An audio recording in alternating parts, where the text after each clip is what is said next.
so inhumane. Dirty tricks of Meghan make Pier Morgan more struggling in social and legal mess. Piers Morgan's controversial comments about Meghan Markle's testimony during her bombshell interview with Oprah Winfrey have been cleared by media regulator Ofcom. The ruling comes after a record number of complaints were filed with the regulator as well as ITV, the network behind Good Morning Britain, where Morgan made the comment. One of the over 57,000 complaints filed came from the Duchess herself, which probably makes this victory all the sweeter for Morgan. Prince Harry, Meghan Markle's Oprah Winfrey interview leads to fallout for Piers Morgan. Right after Meghan Markle and Prince Harry's interview with Oprah Winfrey aired, Piers Morgan quickly cast doubt on the Duchess of Sussex's claims. In the interview, she'd said she was discouraged from seeking therapy or other mental health care after struggling with suicidal thoughts, and claimed that a member of the royal family had wondered aloud to Harry about how dark the couple's children would be. During a broadcast of Good Morning Britain, Morgan hotly insisted that he didn't believe a word she said and he wouldn't believe it if she read me a weather report. He'd also exclaimed, "The fact that she's fired up this onslaught against our royal family I think is contemptible." After clashing with weather presenter Alex Beresford about his statements, Morgan briefly walked off the show's set. That evening, it was announced that he was departing from the program he'd been an often controversial part of for 6 years. While Morgan later admitted that it was not for me to question if she felt suicidal, he still defended his right to be allowed to have an opinion on the matter. Piers Morgan was told to treat Meghan Markle as non-existent if he wanted to maximize his Ofcom victory, as an American journalist revealed US audiences were turning on the couple who had once believed her claims in the Oprah Winfrey interview.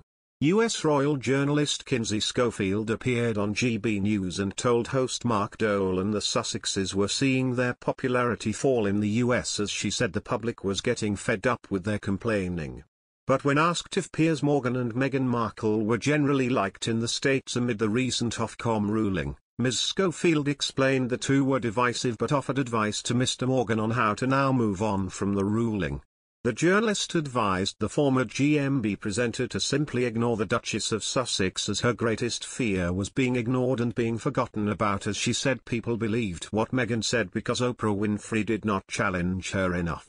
Back in March, Mr. Morgan departed from Good Morning Britain following the huge backlash he received after questioning the legitimacy of Meghan Markle's claims during the Oprah Winfrey interview.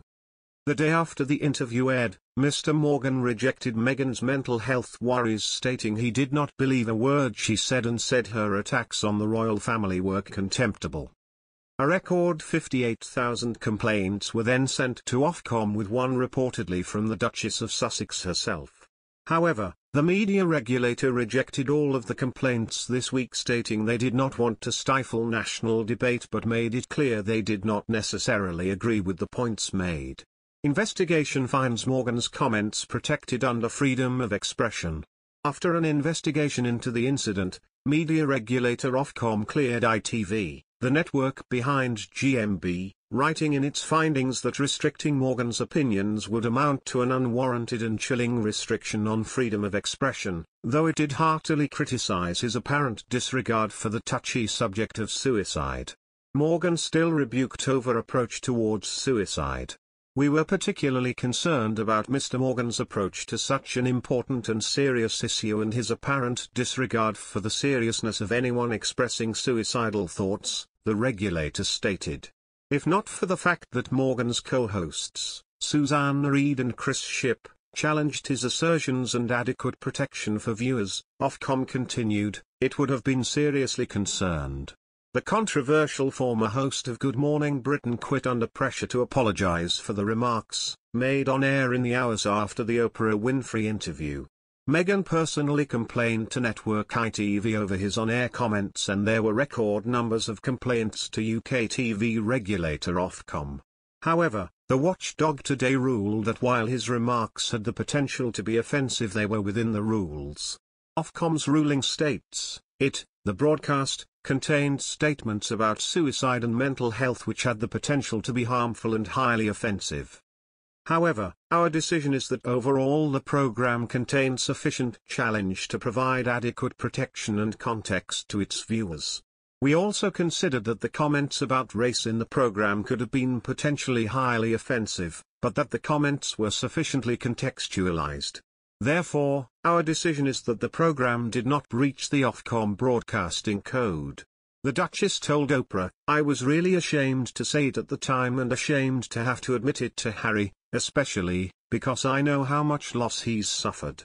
But I knew that if I didn't say it, that I would do it. And I just didn't want to be alive anymore." And that was a very clear and real and frightening constant thought. Meghan told viewers of Good Morning Britain he did not believe her account, in which she also said she asked to go to a mental hospital but was told it would make the institution look bad.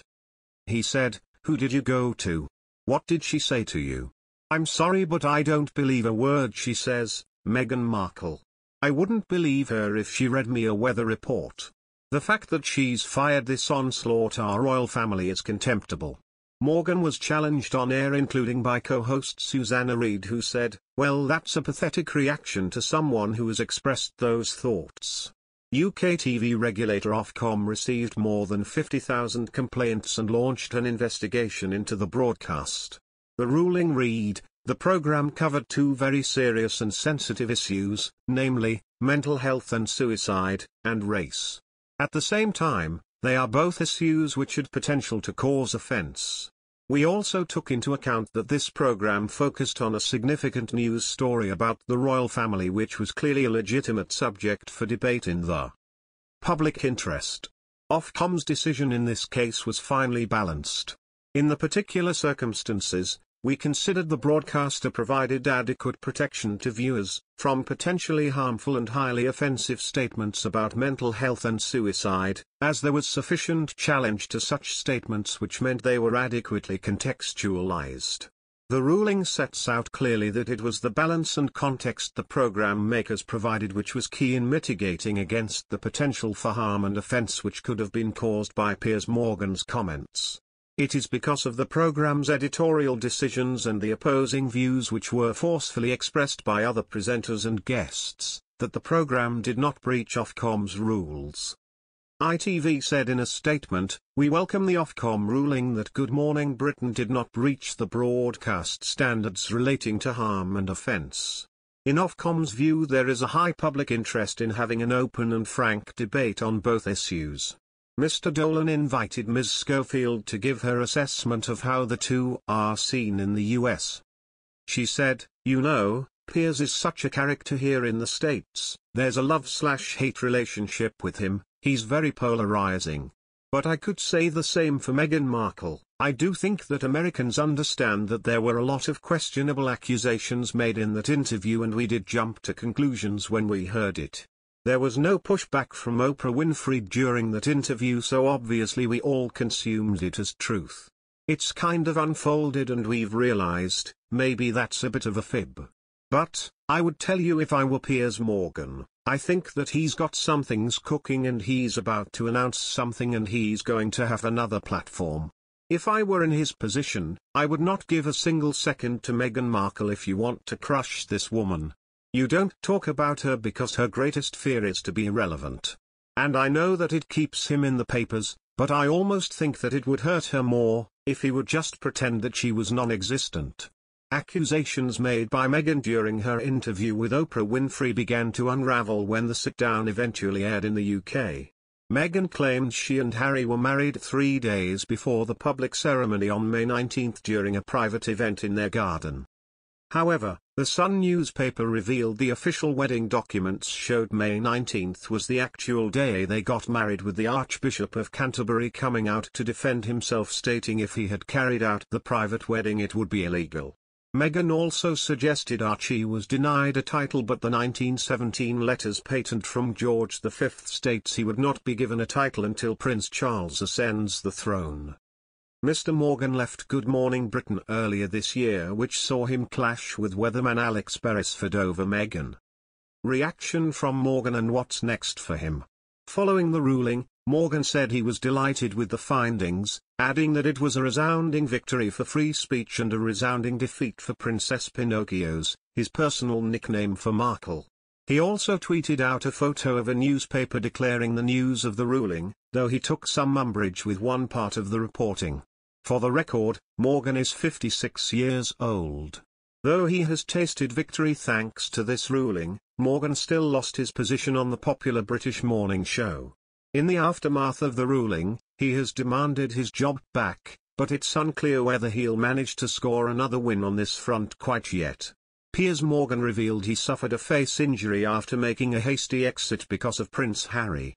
Meghan is a frequent criticizer of the Duke and Duchess of Sussex and was recently cleared by British broadcasting watchdog Ofcom for his on-air comments about Meghan Markle. He attended the GQ British Men Awards, which Prince Harry spoke at. Meghan shared he walked straight into a glass window when he was leaving the ceremony.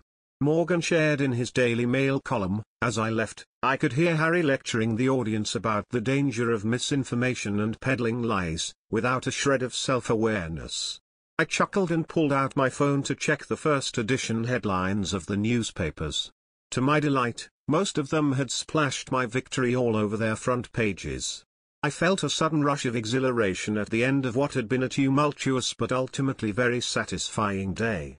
Then, as I reached the exit, still staring proudly at my phone, I walked straight into a large plate glass window, banging my head so hard and loudly against it that concerned security guards rushed over to check I was okay. I reeled back in agony, semi-concussed and with a cut opening above my right eye, only to see Harry's massive head filling a nearby screen. He was smirking right at me. Last week Meghan gleefully celebrated himself being cleared of breaching the broadcasting standards. On Twitter he called the decision a resounding victory for free speech. Meghan resigned from Good Morning Britain after storming out of the studio live on air. Fellow presenter Alex Beresford called him out for his verbal attack on the Duchess of Sussex following her interview with Oprah Winfrey. Harry's speech at the GQ Men's Awards tackled misinformation in the age of COVID-19 and the royal honoured the scientists behind the Oxford/AstraZeneca vaccine. Families around the world are being overwhelmed by mass-scale misinformation across news media and social media, where those who peddle in lies and fear are creating vaccine hesitancy, which in turn is dividing communities and eroding trust. This is a system we need to break if we are to overcome COVID-19 and the rise of new variants. The Oxford team have done their part. They are heroes of the highest order who gave us an instrument to fight this disease. They are our nation's pride, and we are deeply indebted to their service. And we are deeply indebted to their service. And we